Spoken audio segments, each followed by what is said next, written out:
स्वागत है आप सभी लोगों का मेरे चैनल साइंस टू टेक्नोलॉजी में। मैं अनुपम विपुल आप सभी लोगों का स्वागत करता हूं आज के शो फ्यूचर फ्राइडे में। आज हम लोग बात करेंगे fixing global warming gradually part 3 के बारे में।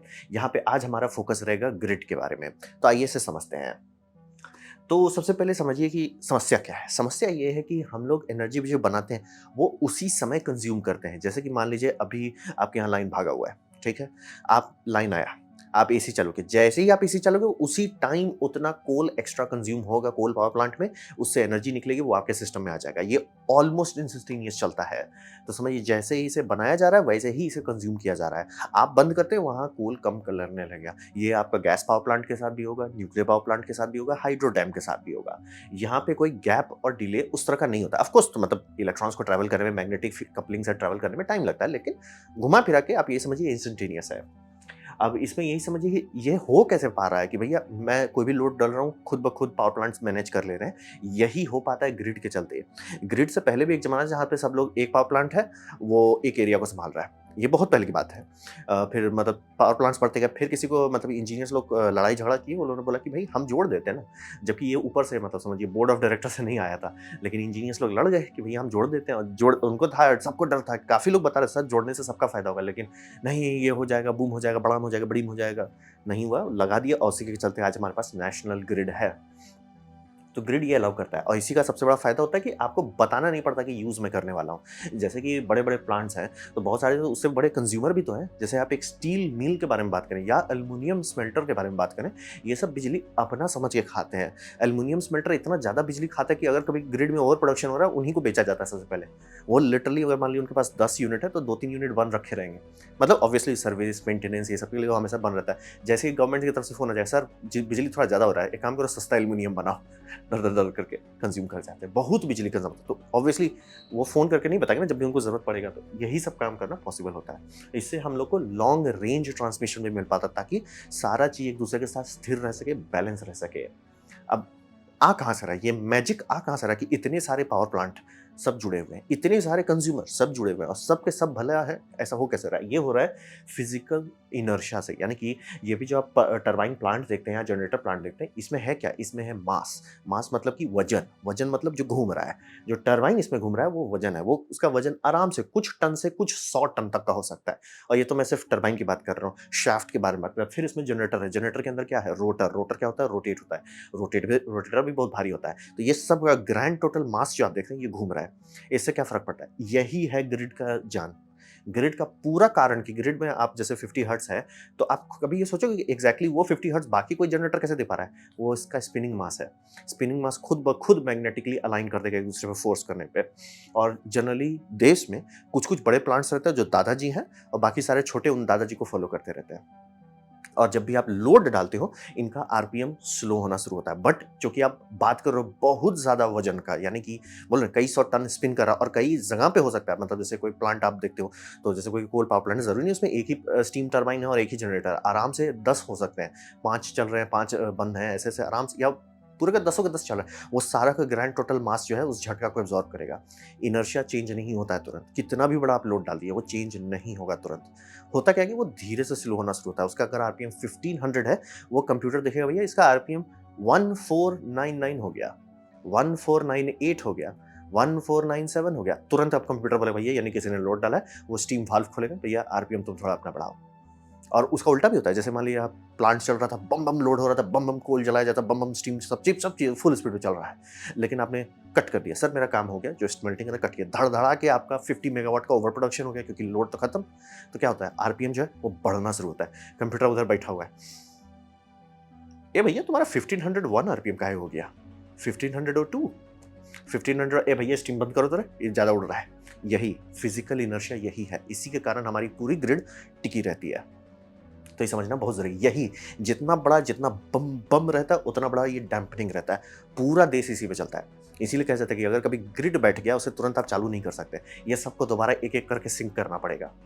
तो यही है, इसी के पीछे हम लोग भागते हैं कि ग्रिड जो है, जो सब एक-दूसरे को बैलेंस रखा है। और सोचिए 3 फेज़ को भी बैलेंस करता है। तो अब बात करते हैं प्रॉब्लम क्या है? प्रॉब्लम ये है कि हमारा जो ग्रिड जो है, जैसे ये इंडिया का सेगमेंट्स आप देख रहे हैं, ये यूके का देख रहे हैं, ये यूएसए का देख रहे हैं, ये कभी प्लान करके नहीं बनाया गया था। ये मतलब समझिए एक ऑलमोस्ट पौधा जैसा है जिसको मतलब हम लोग ज़रूरत हो रहा है उसके हिसाब से ग्रो कर रहे हैं। यानी कि इस जगह पे लोड आ रहा है, डाल दो एक्स्ट्रा कनेक्शन। इस जगह पे लोड आने लगा, कोटा से दूसरी जगह पे लोड आ रहा है, डाल दिया जाए। आगरा में अभी ये तो थोड़ा पुराना लिंक है, एक तो बहुत हाई पावर का लिंक डाला गया है आगरा से उधर नॉर्थ ईस्ट कॉरिडोर में, बहुत बड़ा, आई थिंक 8 गीगावाट इधर से उधर करता है वो। तो ऐसे-ऐसे में जहाँ लोड पड़ रहा है वहाँ हम डालते जा रहे हैं। तो प्रॉब्लम ये हो रहा है कि ये बेसिकली हम तब कर रहे हैं जब कैपेसिटी खत्म हो जा रही है। मतलब कि जितने भी इंडिया के इंटरकनेक्ट्स हैं जो एक जगह से दूसरी जगह को जोड़ रहे हैं, वो सब ओवरफ्लो होते हैं तब हम लोग नया बनाते हैं। इसी कारण में फँसे हुए हैं। इसी कारण में आपका यूके फँसा हुआ है, इसी कारण में आपका यूएसए फँसा हुआ है। बीच में यानी कि पिछले साल जर्मनी में ऐसा हुल्ला-लल्ला हो गया कि उनका नॉर्दर्न एरिया बम-बम रिन्यूएबल्स, बम-बम विंड, बम-बम सोलर, ओवर प्रोडक्शन वो बंद करने पे आ गए और साउथ वाले का पावर प्रोडक्शन कम पड़ गया। लिटरली वो नॉर्थ से साउथ ट्रांसफर नहीं कर पा रहे थे। ये जर्मनी में हुआ। ये समझने वाली बात है कि ग्रिड जो है पूरी दुनिया में यही प्रॉब्लम है ग्रिड का, कि ग्रिड जो है हम लोग डिमांड के हिसाब से बनाए। कभी भी ग्रिड को ऐसा नहीं बनाया जाता है कि अच्छा हम बना देते हैं कल इसका यूज़ होगा ना। हम लोग ग्रिड हमेशा पीछे चल रहे हैं। मतलब समझिए पोस्टपेड ग्रिड बना रहे हैं, प्रीपेड ग्रिड नहीं बना रहे हैं। तो हम लोग लटक जाते हैं। तो ये ऐसा क्यों है? मतलब मूर्ख लोग तो नहीं बनाए, तो ऐसा है क्यों? ऐसा इसलिए कि हम लोग का पावर जनरेशन का मॉडल जो था पुराना डिज़ाइन में, वो था कि भैया जब आप पावर प्लांट बनाओगे तभी ना ग्रिड डालोगे। लॉजिक वही था कि पावर प्लांट है। अब पावर प्लांट कोई बच्चों खेलने की चीज़ नहीं है, वो अदानी लोग ही बना सकते हैं, आप और हम नहीं कर सकते। लेकिन अब जो मॉडल आ गया उसमें आप और हम कर सकते हैं। कैसे कर सकते हैं? सोलर रूफटॉप लगाते हैं। अब मान लीजिए एक बड़ा सा एरिया है, बड़ी सी कॉलोनी है, कई हज़ार घर हैं, आराम से सबके सब रूफटॉप सोलर लगाना लगे, पता चला भैया ये तो 100 मेगावाट का जनरेशन हाउस आ गया यहाँ पे। तो समझ रहे, ग्रिड उसके हिसाब से बना ही नहीं था। ग्रिड की जो पूरी लॉजिक थी वो आदत जमाने पे है कि पावर प्लांट्स होंगे, कंज्यूमर होंगे। प्रोस्यूमर का लॉजिक था ही नहीं, प्रोस्यूमर का लॉजिक आ गया। तो ये हमारा जो ओल्ड स्ट्रक्चर है वो बोल रहा है भैया हमें इसके लिए बनाया नहीं गया है, हमारी बैंड बज रही है। और यही समझिए कोर लिमिटेशन। जैसे कि आप सोचो ना, अरे इंडिया में यहाँ बहुत सोलर है यहाँ डाल दो, अरे इंडिया में यहाँ बहुत विंड है यहाँ ये डाल दो, अरे यहाँ पे ये है वो डाल दो। बात तो वही है, 99% केस में सब लोग यही सोचते हैं। मैं लिख के दे सकता हूँ कि कई सारे प्लान बनाए गए, सर हम यहाँ पे सोलर फार्म डालेंगे, लिख के देता हूँ। जो राजस्थान में सोलर फार्म दिया गया इस एरिया में, उसको डालने से पहले वहाँ ग्रिड डाला गया था कि भैया एक्चुअली वहाँ से एब्जॉर्ब कर सकें कि नहीं। और ग्रिड का भी अच्छा चांसेस है कि वो लिमिटेड हो, कि भैया 2 गीगावाट का हम लोग बना रहे हैं तो मे बी 3 गीगावाट का कैपेसिटी का लिंक डाले होंगे, तो अब एक ही और बढ़ा पाएंगे, उसके बाद सर हो गया। तो यही हमारा सबसे बड़ा लिमिटेशन है कि यहाँ पे ये क्यों नहीं कर देते, वहाँ पे क्यों नहीं कर देते। 99% केसेस में यही आता है कि घूम फिर के सर लिंक नहीं है। चाहे वो ब्रिटेन हो और यूएसए के केस में ये पूरा एरिया उनका बम बम जलता है, बम बम गर्मी है, बम बम खाली, आधा से ज़्यादा पॉपुलेशन यहाँ है, यहाँ खाली जगह है। और ऐसा भी नहीं कि प्रोडक्टिव यूज़ हो रहा है या फार्मिंग, ना खाली है, शुद्ध खाली। तो क्यों नहीं डाल देते सोलर फार्म? बहुत सारे जगह पे हुआ कि अरे हम यहाँ पे प्रोजेक्ट डालते हैं, और गीगावाट्स का बात करें, सर लिंक नहीं है, हमारा कोई कनेक्शन ही नहीं है जो यहाँ से यहाँ जाए। ये हो रहा है लोगों के साथ। यही समझना ज़रूरी है कि रिन्यूएबल्स का जो अपटिक है कि भैया रिन्यूएबल्स और क्यों नहीं लगा रहे, जबकि वो कॉस्ट इफेक्टिव हो गया। बात है कि हमारा बैकबोन बोल रहा है सर हमसे लोड नहीं लिया जाएगा। यही है हमारा मेन समस्या। इसीलिए अभी भी हम लोग को कोल और बाकी सब सिस्टम पे चलना पड़ रहा है। यही है मेन बैकबोन इशू, यहाँ पे आता है। अब बात करते हैं इसको सॉल्व करने का। तो सॉल्व करने का सबसे पहला औजार है हाई वोल्टेज डीसी लाइन। क्यों? क्योंकि ये एसी का लिमिटेशन सॉल्व कर रहा है। यानी कि ये यूरोपियन यूनियन इसमें पैसा पानी की तरह बहा रहा है। उनका लॉजिक है भैया सारे देश को एक दूसरे जो है से जोड़ दो, क्योंकि रिन्यूएबल्स जो है मूडी चीज़ है, मूड में रहता है वो कि नहीं भैया मैं इस देश को दूंगा, ये देश सर मेरा हो गया ओवरफ्लो हो रहा है, बोले नहीं मैं तुम्ही को ही दूंगा, सर वहाँ चले जाइए वहाँ उनका खत्म हो रहा है, नहीं नहीं मैं तुम्ही को दूंगा।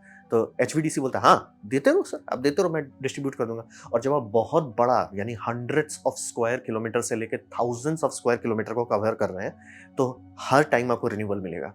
सोलर आपको लिटरली सन को, मतलब ऐसा थोड़े तक दिन रात ऐसे थोड़े हो रहा है, तो सन को ट्रैवल करने में टाइम लगा, आराम से हो सकता है। एक सोलर फार्म पहले चालू हो गया, दूसरा बाद में हो रहा है, एक जगह क्लाउड है दूसरी जगह में कोई दिक्कत नहीं है। तो एचवीडीसी इसका सॉल्व करता है। कैसे सॉल्व करता है? उसमें डिस्टेंस लिमिटेशन नहीं होता। यानी कि क्या एसी करंट आप बहुत दूर भेज सकते हैं? नहीं।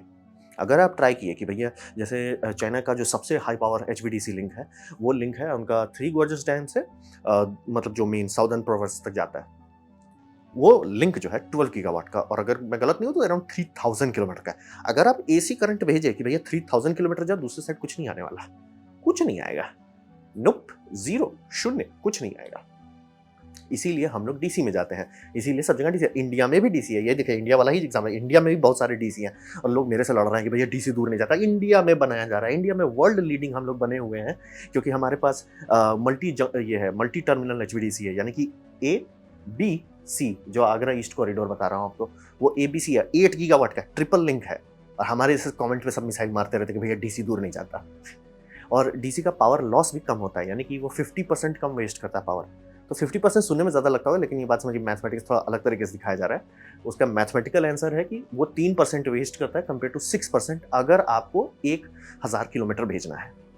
और रहा बात कि 3000 किलोमीटर अगर आप एसी से भेजेंगे तो कैपेसिटेंस लॉस आपका बिजली को स्वाहा कर जाएगा, स्वाहा जाएगा ही नहीं दूसरी तरफ। और वो समुद्र के नीचे से आप भेज रहे हैं तो 80 किलोमीटर से ज़्यादा दूर भी नहीं जाने वाला, 80 भी ज़्यादा ही बता रहे हैं। जनरली जितने भी ऑफ शोर विंड फार्म है जहाँ पे ज़्यादा कैपेसिटी और एकदम नज़दीक नहीं है, शांति से वो एचवीडीसी कर रहा है, लड़ाई झगड़ा नहीं, शांति से एचवीडीसी करो। तो ये समझना है। और अंडर सी केबल बोल रहे हैं पॉसिबल हो गया, क्योंकि पानी के नीचे से अगर आप एसी केबल डालते हैं, ऐसा नहीं कि नहीं डाल सकते, बहुत सारे जगह पे आपको देखने को मिलेगा, इंडिया में ही मिलेगा कि भैया पोल आ रहे हैं तो सीधे अंदर से डाल दिया। वो छोटे छोटे जगह के लिए कर सकते हैं, लेकिन अगर वो ब्रह्मपुत्र का कोई बहुत बड़ा जगह पे करना पड़ा तो ऐसा नहीं कि नहीं कर सकते, लॉस होगा।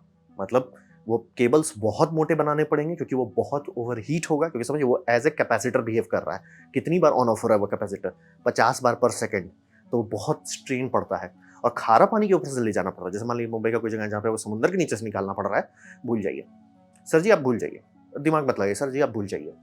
तो यही समझिए कि ये सब पॉसिबल हो जाता है जब हम लोग एचवीडीसी करते हैं। प्लस तार जो है एक्चुअली यूज हो पाता है, एसी में ये भी प्रॉब्लम है, तार यूज ही नहीं होता। अगर आप लोग केबल देखते होंगे, जितने भी हाई वोल्टेज ट्रांसमिशन लाइन है, कभी भी एक मोटा कंडक्टर नहीं होता, कई सारे छोटे छोटे होते हैं। ऐसा क्यों है? कारण यह है कि एसी में स्किन इफेक्ट होता है, क्योंकि वो मैग्नेटिक बना रहा है ना, मतलब on off on off on off जो कर रहा है, मैग्नेटिक फील्ड बन रहा है। वो फील्ड अंदर वाले फील्ड से लड़ाई कर रहा है, एक तौर का समझिए स्किन इफेक्ट बना रहा है, एडी करंट टाइप। वो लड़ाई झगड़ा करता है, इलेक्ट्रॉन्स बाहर चले जाते हैं, तो स्किन से बम चल रहा है, कोर में है ही नहीं बिजली। आप इतना मोटा बना लो तार, कोर में कुछ नहीं जाएगा, कुछ नहीं, जीरो, शून्य। आप सोचोगे भैया मैंने इतना लिया है, क्रॉस सेक्शन का हिसाब से आप लगाओगे, इतने एम्प्स भेज पाना चाहिए, उतना एम्प्स एसी में भेजोगे, वो पिघल जाएगा तार। मतलब क्यों भाई पिघल जाएगा? नीचे है ही नहीं, कोर यूज ही नहीं हुआ, तो उसको आपको कैलकुलेट करना होगा कितना फ्रीक्वेंसी, उसके हिसाब से स्किन इफेक्ट कैलकुलेट करना होगा। इस मामले में यूएसए को छोड़ के और पूरा वर्ल्ड के पास बुद्धि है, क्योंकि हम लोग 50 हर्ट्ज यूज करते हैं। जितनी कम फ्रीक्वेंसी होगी स्किन उतना मोटा होगा, यानी उतना कोर तक आप यूज कर पाएंगे। अगर बहुत हाई फ्रीक्वेंसी यूज करते हैं, जैसे कि 400 हर्ट्ज यूज करते हैं, जो कि आपका इलेक्ट्रिक व्हीकल में यूज होता है, एरोप्लेन के अंदर यूज होता है, वो मतलब बहुत गंदा स्किन इफेक्ट देता है। उसको आप भेजोगे इतना मोटा तार से, वो ऊपर का 1-2 मिलीमीटर से ज़्यादा नहीं यूज़ करने वाला है। तो स्किन इफेक्ट रियल चीज़ है। 50 हर्ट्ज में कम होता है, 60 हर्ट्ज में होता है, लेकिन होता ज़रूर है। इसीलिए देखिए तार को अलग-अलग बंडल्स दे दिया जाता है। वो भी समस्या सॉल्व हो जाता है। दूसरी बात, अब यहाँ पे मतलब डीसी कर रहे हैं, ठीक है? आपने कन्वर्ट कर दिया, तो होता कैसे ये सब चीज़? आपने बिजली लिया, नॉर्मली लिया, उससे वोल्टेज बढ़ाया। जैसे कि ये इंडिया वाला जो अल्ट्रा हाई वोल्टेज है, वो 800 केवी का है। तो आपने एसी लिया, प्लांट से जो भी उसको आपको दे रहा था, प्लांट से आपने ले लिया, उसे आपने 800 केवी तक बढ़ा दिया एसी में। ट्रांसफार्मर ऑब्वियसली एसी में काम करता है, उसको लिए, उसको अब कन्वर्टर स्टेशन में भेजे, उससे यानी 800 केवी पे आप उसे डीसी में बदलते हो और उसे भेजते हो। फिर वो आ जाता है आगरा में, आगरा में फिर उल्टा करते हो, फिर वो ग्रिड में पचा लिया जाता है।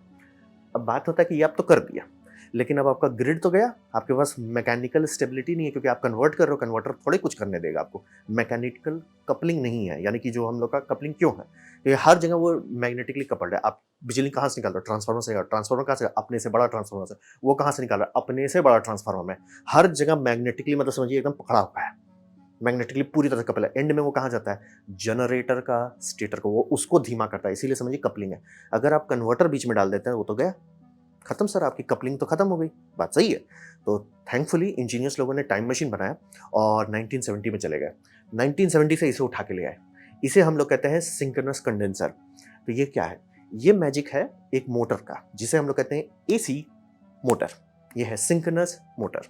तो इसका फायदा ये है कि इससे पावर फैक्टर आप करेक्ट कर सकते हो।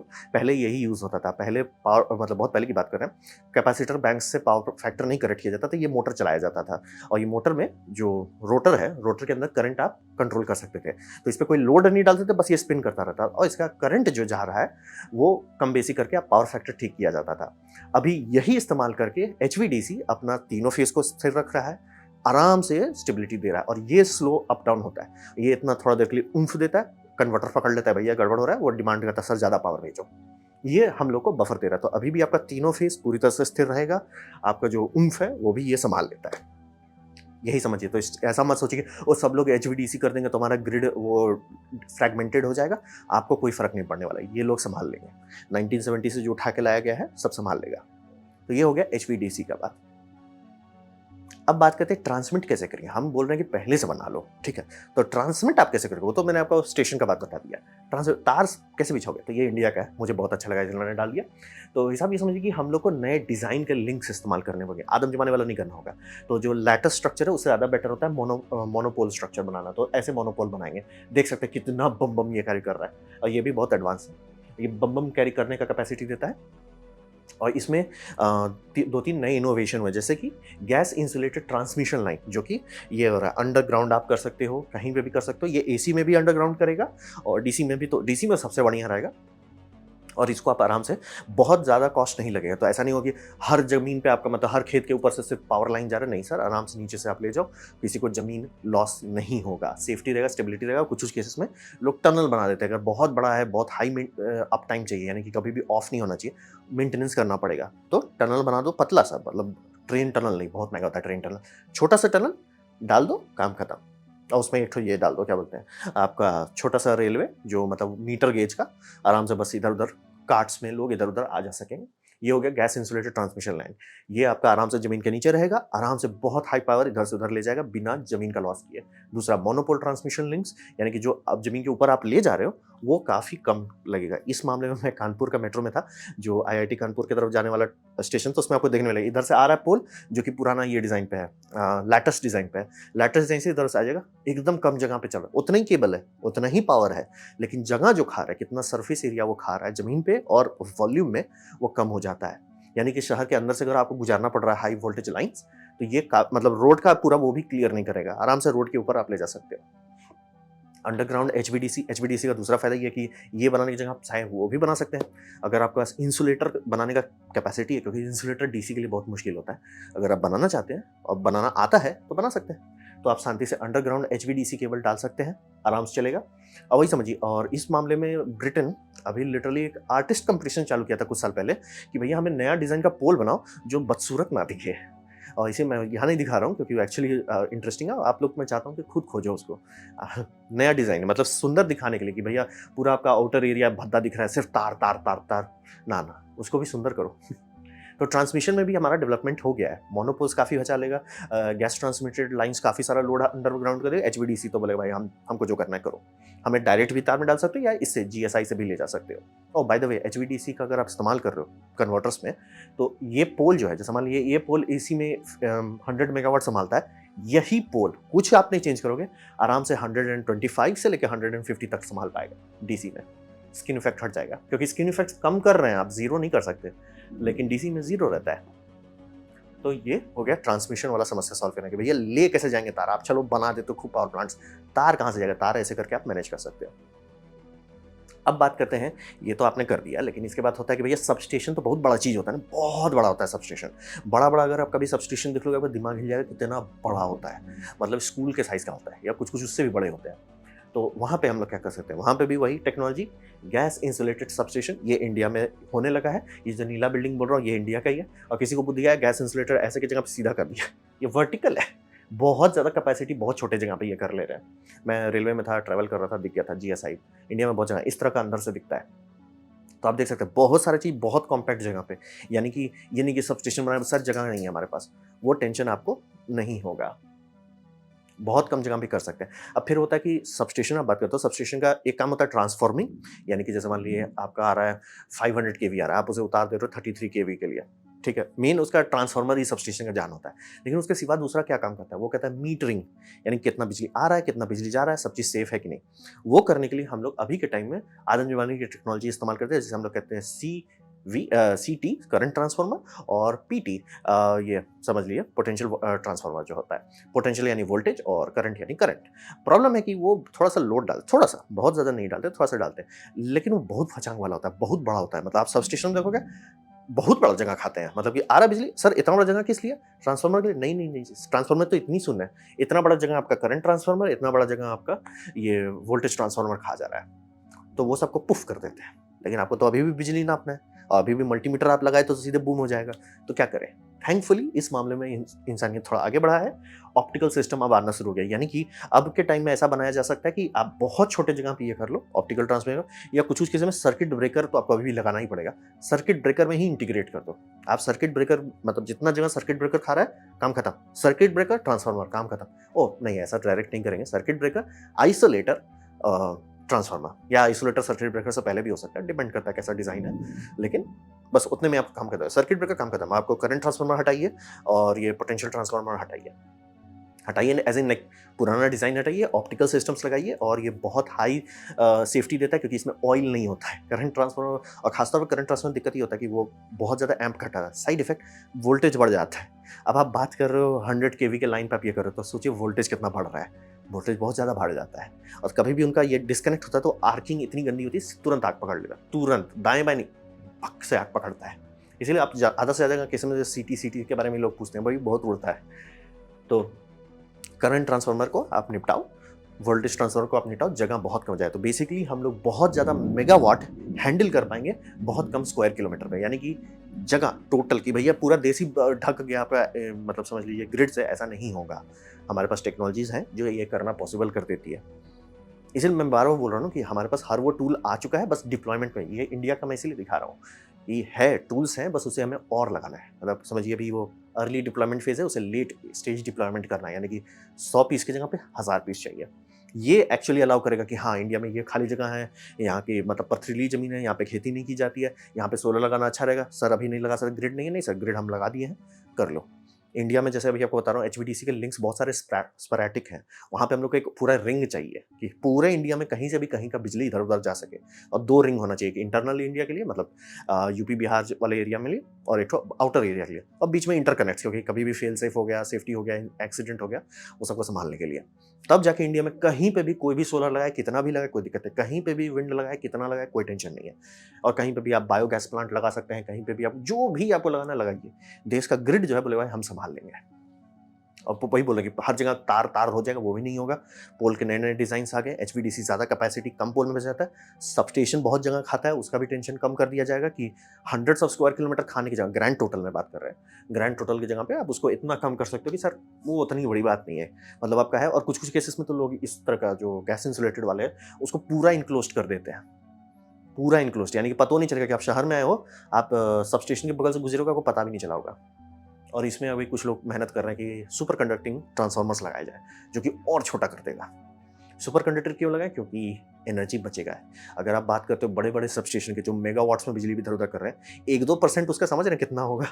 तो वहाँ पे सुपर कंडक्टिंग इस्तेमाल करने से फ़ायदा होगा इकोनॉमिकली, तभी लोग उस पे थोड़ा रिसर्च कर रहे हैं। तो ये सब जो टूल मैंने आपको बताया, ये सारा टूल इंडिया को देगा कि भैया हमारे पास स्ट्रक्चर है जो एनर्जी एब्जॉर्ब कर सकता है। कहीं से भी बिजली आए, कहीं पे भी चला जाए, हमें कोई टेंशन नहीं, हम संभाल लेंगे। अभी हमारे पास वो नहीं है, इसीलिए हम लोग यहाँ ये क्यों नहीं कर देते, वहाँ वो क्यों 99% में गारंटी दे सकता हूँ, वो लोग ट्राई किए होंगे, सर लिंक नहीं है। आप हैरान हो जो कितनी जगह पे आता है, सर लिंक नहीं है। तो ये था मेरा प्रेजेंटेशन पार्ट 3 का, जो अलाउ करेगा कि हाँ भैया हम लोग रिन्यूएबल से सारा समस्या को सॉल्व कर सकें, लेकिन ग्रिड हो तभी तो ग्रिड वाला समस्या को सॉल्व करते हैं। ये पार्ट 3 था ग्लोबल वार्मिंग को संभालने के लिए। अगले वाले फ्राइडे में मैं पार्ट 4 के बारे में बात करूँ, जहाँ पावर सोर्सेस के बारे में बात करेंगे। तो उम्मीद करता हूँ ये वीडियो आपको अच्छा लगा, कुछ सीखने में, कुछ समझ में आया हो। अगर ऐसा है लाइक कर दें, दूसरा शेयर कर दें, उससे मेरा काफ़ी भला होगा। नहीं अच्छा लगा, नहीं पसंद आया, कोई बात नहीं, आप डिसलाइक दबा सकते हैं। मैं कहूँगा डिसलाइक 2 बार दबाएँ, उससे मुझे पता चलेगा कितना नापसंद हुआ है। मैं आपसे कहूँगा कमेंट लिखिए, मैं हर कमेंट को पढ़ने की कोशिश करता हूँ। आपसे कहूँगा सब्सक्राइब कीजिए, बेल दबाइए अगर आप फ्री हैं तो। आपने हर वीडियो देखा, जान के मुझे बहुत खुशी हुई। धन्यवाद।